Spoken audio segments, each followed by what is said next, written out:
So I think he was the fastest at getting the football out of his hands in the NFL this week, 2.3 seconds. Do you expect more of that this game? I mean, seeing that it worked in the second half and then they would get back to the run game, that point you made right there, that's what bothers me.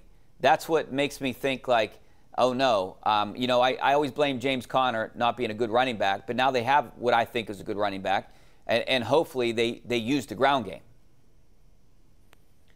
Well, that's what I said. I mean, I think the thing about all of that is exactly what we're talking about, Richie. I mean, it feels to me like this is the same offense as it was last year. And I said, what's going to happen with Ben if they don't, they try and run the ball early in the game or early in the season and it doesn't work, and all of the motion stuff and all of the different things that Matt Canada brings to the table.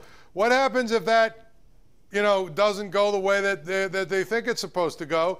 At some point, Ben will probably abandon it and go back to what he knows or what he likes, which is that, I'm going to stand in shotgun, call the play, and, throw it in 2.2 seconds or whatever.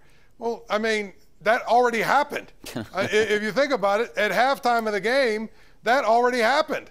I gave it, when I said the over-under for that happening, I said probably 3.5 to 4 games before Ben finally gets, fed up or whatever you want to say and says, well, this ain't working, we're scrapping it. I mean, the second half, they got rid of a lot of the motion stuff, too. A lot of the stuff that, Matt Canada's offense was supposed to bring to the table, he got rid of it all. And he went to RPO, and, of course, because they came back and won, now all of a sudden, you know what's coming this week. And the next week, and the next week. And so hopefully, at some point, they really legitimately decide, listen, last year we went through this.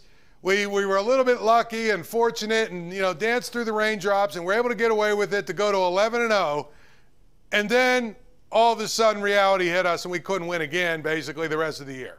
So hopefully this year before it gets back to that nonsense, hopefully this year they realize how much, resources and how much of an emphasis they've put on trying to become a good running team. Because that's the thing. If they didn't do that, then what we saw the other day would be okay, but they did.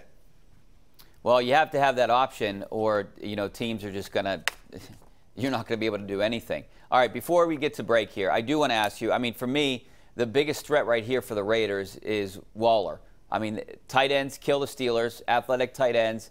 I mean, he could have a field day on this team. Do you think it's going to be any different with this defense this year? Well, I mean, I think isn't that why they got Joe Schobert? I mean, you figure with Joe Schobert and Minkah Fitzpatrick and, a couple of different combinations they can throw out there, I think they're probably better equipped to handle most tight ends. But again, Waller's not most tight ends. I mean, he's a freak of nature. And, the bottom line is he's going to make some plays. You just have to minimize it. But again, you brought in Joe Schobert because that was a big part of, what the problem was in terms of in coverage. Your linebackers, your inside linebackers and whatnot, you just didn't have the ability to really legitimately guard or good tight ends.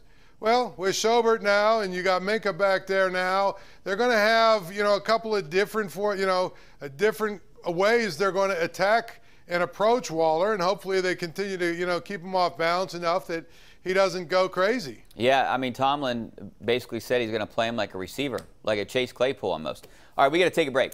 Back with your phone calls, 412-575-2600 right here on the Ireland Contracting Nightly Sports Call.